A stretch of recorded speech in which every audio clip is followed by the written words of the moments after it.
welcome back to my channel. If you're new here, I'm Lisa, also known as La Dolce Lisa, and today's video is so exciting because it has been a long time coming, and a lot of you asked me publicly and of course even messaged me privately, what are the best restaurants, what kind of food should I eat in Rome, where do you go to eat in Rome, what restaurant were you eating at if you saw like my story highlights and things like that. So here I am, I'm finally sharing with you guys not just the best restaurants in Rome, but I'm sharing with you what to eat in Rome, where to eat it, and even when to eat it, because I'm going to be going over breakfasts, lunch, dinners, snacks, some extras, and everything like that. So if you're going to Rome and you are a foodie, I have you covered. If you don't know me, you might be thinking, what makes you the expert on what to eat in Rome? Well, basically, I've lived in Rome on and off for at least, I would say even over 1 year of my life. Ever since 2010, I've pretty much went back every single year. I've stayed in there for long periods of times. Lots of stories behind that, but basically I've been in Rome for a year of my life.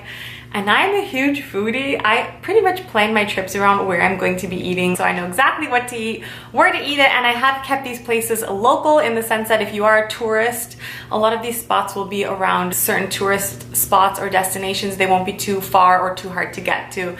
So it's a pretty good list. I'm going to be writing a blog post as well, so please check that out in the description down below on ladolcelisa.com. I'm going to be talking your ear off, but it's going to be with good information. So let's get into it. Here is what and where you should eat in Rome, the best restaurants.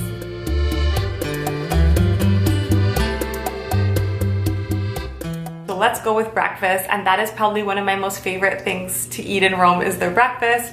I'm the kind of person that likes to eat breakfast Italian style, so I like a coffee or a cappuccino with something sweet, even in Canada. Now when you're in Rome, Italy, that is no exception. Now here is where I think you should definitely go to have an amazing breakfast in Rome, but you have to wake up a little bit early or they will sell out of their good breakfast pastries like cornetti. This cafe is called Roscioli Cafe.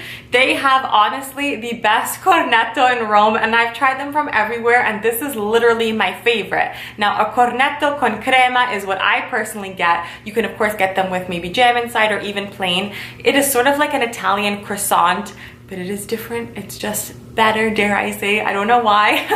Maybe because it's filled with cream, but it's so good. So you really do have to try cornetti when you're in Rome, but specifically I found that the best ones are at this Roscioli. They are amazing. Rome is also known for maritozzi, so if you want to get a maritozzo, the singular version, you definitely can get one there as well. They also make the best cappuccino. I don't know what it is. I am just obsessed with their cappuccino there. I had such a good breakfast. The cappuccino was so good, my mom even ordered another one after, and she normally wouldn't have, so it was really delicious. I highly recommend Roscioli Cafe for breakfast. This other pasticceria, they have amazing maritozzi. It's basically a Roman style breakfast pastry, you can almost call it, but it's like a brioche bread and it's slit in half, and on the inside there's panna, which is whipped cream, like just all over it. It's just like exploding with whipped cream. It is so good. If you don't make it to these places that I mentioned to try one, they even have it at the airport, so you can even get it there, and I promise you it's really good. Now this pasticceria Regoli, they have a really delicious pastries and maritozzi especially, and all kinds of delicious baked goods, so you guys should really check that out. You really can't go wrong. Next, this is in the Trastevere region, and a lot of places I'm going to be mentioning are there because you just eat really well in Trastevere. This is called L'Antico Forno Boccione. Now this place has specifically ricotta crostate or a ricotta crostata that is just heavenly. People have even offered these ladies for the recipes and they will not give it out. It is top secret, but it is amazing. I unfortunately didn't get to try the ricotta one with cherries, but I did try the one with chocolate, and it was like heavenly, guys. It was so good. The crust is like melt in your mouth. It is not necessarily the most beautiful of pastries when you kind of look at the whole cake in and of itself, but when they slice it open and they weigh it and they sell it to you and it's in your hand and it's warm and it's delicious and it's exploding with ricotta, which is that really mild and delicious Italian cheese that you'll often find in like cannoli. I can't tell you, I even make my own ricotta crostata, but this specific one, it's like unique to them, and it is so good, and just, oh, it is so good. So if you want to try a really delicious pastry that is just specifically in Rome, you have to try that one. Next, I'm just gonna quickly mention tiramisu because I feel like Rome has some really delicious tiramisu spots. You can of course get them at any restaurant after your meal, but if you want one specifically for breakfast, like I often did, there are two places. One is what Rome is famous for, and that is Pompi. It is Il Re di Tiramisu, which means the king of tiramisu, and it really is delicious. They have quite a few locations, and their tiramisu is really good. It comes in a little mini to-go package, ready to eat, so you can take it to go. You could bring it for breakfast. Sometimes I'd take it to go at nighttime, keep it in the fridge in the Airbnb, and just have it for breakfast if I knew I was going to wake up late and I'd miss all those good cornetti in the morning. So you can't go wrong. They have a really delicious pistachio flavor, which is so good. They have a strawberry flavor, lots of different ones, even the classic one. I would say to try a flavored one just to be different, but that's just me. And now this next place is called Zoom, and they also make tiramisu, different flavors similar to Pompi, but it's just, they're different. They come, as opposed to like a little box, they come in sort of a cup, and they have like the tiramisu piped on top. So good. One really delicious flavor, I believe it was like similar to like a zabaione flavor. It was like amaretto and something. I'll link it in my blog post so you guys can read further about that, but it was so delicious. They have some really good flavors, and that was honestly my favorite one with the amaretti cookies on top. It's like those almond flavored cookies. This tiramisu was unreal. So guys, these things should cover your breakfast, especially if you like desserts like me. It's my kind of country, really. Like, where can you go wrong when you can actually have a dessert for breakfast?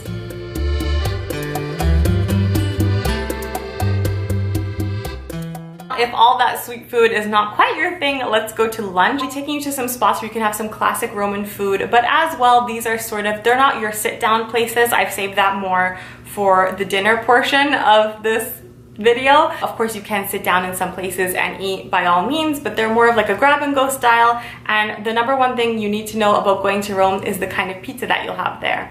Now, unlike Naples, where it has that soft, really thin, but like fluffy crusted pizza, Roman style pizza is different. This specific pizza is unlike those as well, because this is al taglio. Now, Rome is known for their al taglio pizza, which is basically by the slice. And if you're familiar with focaccia, that nice soft fluffy Italian bread, it's sort of like eating a focaccia pizza, if I can describe it in that kind of way, obviously a little bit different. There are two spots that you really should check out. Number one, Antico Forno Roscioli, and they honestly make the best pizza al taglio. It is so good. They have a burrata pizza, which is like the pizza of your dreams. It has burrata cheese on it, on this delicious tomato base. Oh, it's so good. They have so many different kinds. How you do it is, when you're ordering al taglio pizza, you basically go to the counter, pick out as much as you want. They'll maybe show you the suggestion that you should get, but if you want less because you want to try more, just say a little bit less, a little bit more. They slice it, they weigh it, they give you your ticket, you go and pay for it, and then you pick up your pizza. Sometimes ordering things in Italy or in another country can be intimidating because you're not sure how it works, but that's usually always how al taglio works. I really love Antico Forno Roscioli for that specific reason. Their pizza al taglio, beautiful. Next, a very classic one. I have another favorite pizza al taglio. I won't even go there because it's way too far, but the one that comes closest to it is Pizzarium. It's Bonci's Pizzarium. He makes amazing pizza al taglio. They also make really good supplies and things like that. I'll get to that in a minute, but the pizza al taglio is so good. Anthony Bourdain even ate there, so it's just like a really treasured spot. They offer so many different flavors. The best part about pizza al taglio is that you can have like 100 different flavors. You can't go wrong. You can have a little bit of this one, a little bit of that one. They're just delicious. I've eaten here a couple times and I've never left disappointed. Next, I mentioned supplies. Supplies are basically a Roman style arancini. Arancini, those big round rice balls they're known for in Sicily. Well, in Rome they have a suppli. So they're always really good, and a really good spot that I picked them up at. They have them at a couple places that I'm already mentioning, but a really good spot just for those specifically is called the Supplizio. They specialize in all kinds of suppli, and I ate there by chance one time and it was one of the best things. It was just a really quick grab and go kind of thing, not even necessarily for lunch, but just if you're hungry between meals and you want to make the most of your time being in Italy. Some of my favorite things to do is just grab things and go have little bites here, little bites there. That way I can eat as much as possible. So supplís are great. So in my haste of recording this video, I forgot to mention one of my favorite spots and my favorite things to eat in Rome, and that is a trapezzino. This is a play on words taken from tramezzino, which is a triangular sandwich bread, and from pizza. So this is sort of a combination of the two. Now basically they fill this fluffy bread with the topping of your choice. I really love the chicken cacciatore, which is basically chicken cooked in a delicious white wine sauce. They also have them stuffed with burrata and melanzana, which is eggplant, and you honestly can't go wrong eating these for lunch. So that is this spot in Rome called Trapezzino for a delicious Roman style street food.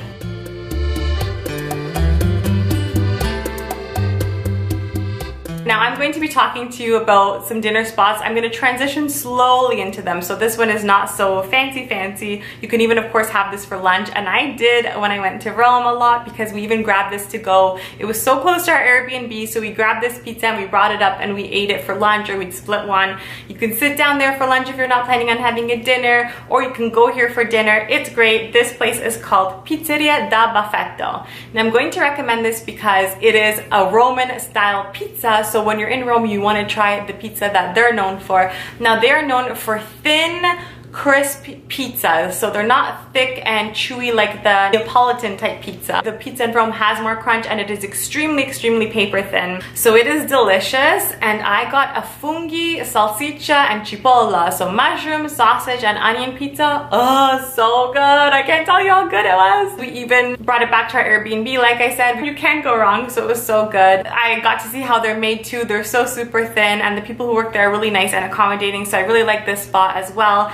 That was Pizzeria da Baffetto for a thin Roman style pizza. Now don't get it twisted, guys. This is not dry or too crunchy that you feel like you're eating a cracker by any means. It's a juicy pizza. It's just really thin, but it is so good. So I'm just gonna go right for it. One of my favorite restaurants in Rome, the number one, or my top three by all means.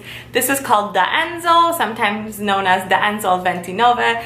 This is in Trastevere as well. Lots of good restaurants are in Trastevere, guys. And now they specialize in very Roman style cuisine. So a lot of the Roman dishes, if you feel like you haven't gotten enough of them, they have them there. They even have, of course, meat style dishes, but I'm such a carby, so I'm always eating carbs. So I'm loving their pastas. Now you can't go to Rome without having a carbonara or a cacio e pepe or a matriciana. Any kind of those pastas, they have them here, and they're delicious. They're so good. And one of my favorite things at this restaurant is the burrata. Now they call it burrata. It's usually a specialty item, so the waiter will, you might not see it on the menu, but he'll tell you that they have the burrata. It's more like a stracciatella type burrata, so it's not the whole ball. It's sort of like the creamy part that's inside burrata. Oh, they pair it with these amazing tomatoes. The tomatoes in Italy alone are just, they're worth the trip. They're so good. If you want a tiramisu at a restaurant, they have a delicious tiramisu. They also have this whipped mascarpone with strawberries, with little wild strawberries, fragoline. One of the best desserts. It's just so simple. It's sort of like eating a mascarpone mousse, but with those wild strawberries. If you've never tried a wild strawberry before, they're like little baby strawberries. So good, guys. I'm getting hungry thinking about it. It's honestly my favorite restaurant. There are always lineups there. I feel like there is a way to call and to book ahead and to reserve a spot. But if you go there as soon as they open at about 7 o'clock, if you're one of the first people in line, you'll be eating no problem. So do make it a point to check out this restaurant. It's one of my favorites. Another restaurant that is so good, and if you're a carby like me and you love pasta, specifically homemade pasta, there is a lady making the pasta in the window. So she's rolling it out, she's cutting it, she's shaping all kinds. You can look at her, you can talk with her a bit. It's such a cool experience, and this restaurant is Osteria da Fortunata. So it is just a really delicious restaurant for pasta dishes. I would just highly recommend getting any kind of pasta that they have there. They have their carbonara. If I didn't like specify what that is enough, it's just the eggs and bacon pasta. They have their cacio e pepe, which is the cheese and the pepper. They have a matriciana, which is the one in the red sauce with the pancetta. So they have all those kind of pastas. They make them fresh. They're so good. They're known for their strozzapreti there, which literally means strangled priest. It's just the twisted pasta, and it's thick, but like it's like a nice toothsome pasta. So if you want a nice bite of pasta, that is the one to get. It is so good. I love that restaurant. They also had a really good panna cotta for dessert. If you guys don't know what that is, it's like essentially just like a cooked cream, which is so good. So also try their panna cotta if you really like that as well. Okay, if you like truffles and you like truffle pasta, one of the best ways to eat truffles is honestly in pasta. Let's be real. This spot has the best truffle pasta that I've had in my life, okay? This pasta dish is so expensive, but it is so good. So if you want to splurge and you want to dedicate one night to your vacation in Rome on having a more high-end dinner, this is the spot. This is called Taverna Trilussa, and it is also in Trastevere. So many T's. That's a tongue twister. Truffle pasta in Taverna Trilussa in Trastevere. Truffle in Italian is tartufo. And this pasta is so good. It's literally served to you in like a skillet, and it is the most butteriest, truffleiest pasta that you can have. It is so good. They also have things like artichokes, which are known as carciofi, and that is very Roman, especially if you have the Jewish style fried artichokes. Carciofi alla Judea, so delicious. So I highly recommend this restaurant as well. They're also known for their ravioli mimosa. Even that foodie Jonathan Shaban ate there, and it is like, I mean, that dish is really good too, but honestly I think that this truffle dish is better because who I was with, everyone was getting the mimosa one. I got this truffle one. I splurged and it was so good. I did not regret it. So I highly recommend that restaurant as well.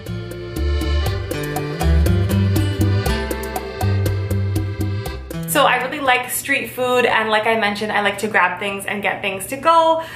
Gelato is no exception, but I'm not going to be going into my favorite gelaterias because I have an entire video dedicated to that, which I will link in the description bar down below. So please check that out because gelato is so important in Italy, and they have some of the best gelaterias in Rome. I'm just going to be mentioning some extra things that you can pick up. Of course, you have to get a cappuccino.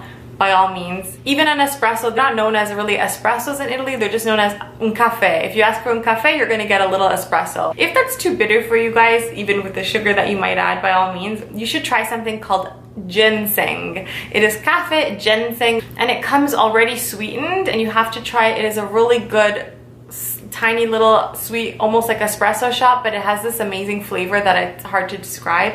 Similar to French vanilla at Tim Hortons in a weird way. But it is so delicious. I absolutely love it. I will also mention, if you love coffee, some of the best coffees, this extra is turning into like a coffee thing, but some of the best coffee that I've had has been at Cafe Sant'Eustachio, espressos, or just cafe, like I said. They have a bunch of different flavored ones. They even have a granita al cafe, which is really good, which is just like an icy coffee with whipped cream. So good. The one that I got that I really liked, it was warm, it's called a moretto, and it had, I believe, like cream and chocolate in it, and it was so good. It was sort of like the espresso style, but it was like, oh, it was just delicious. So I really love that moretto one from Cafe Sant'Eustachio. I will also mention that you should definitely try, if you want sort of a nice extra experience, not that the food is like phenomenal there, but for the view alone, you probably might have seen me go here in one of my latest Rome vlogs, but I went there with my mom and sisters, and it was such an amazing time and an amazing way to end our trip, and that was at Terrazza Borromini. So we kind of decided to go like last minute on a whim, and it was so good, and we're so glad we went there. It is right in Piazza Navona. Just you go upstairs in this Borromini hotel, I believe, and it is Terrazza Borromini.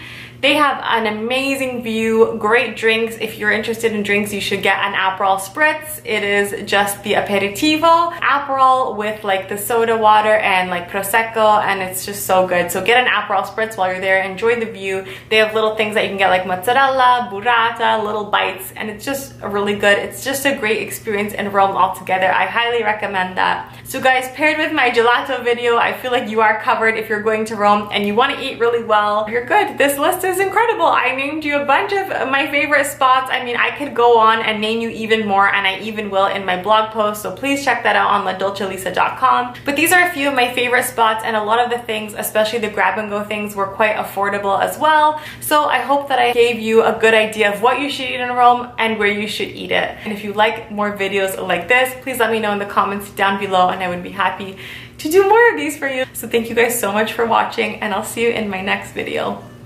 Bye guys, and buon appetito! A lot of these recommendations.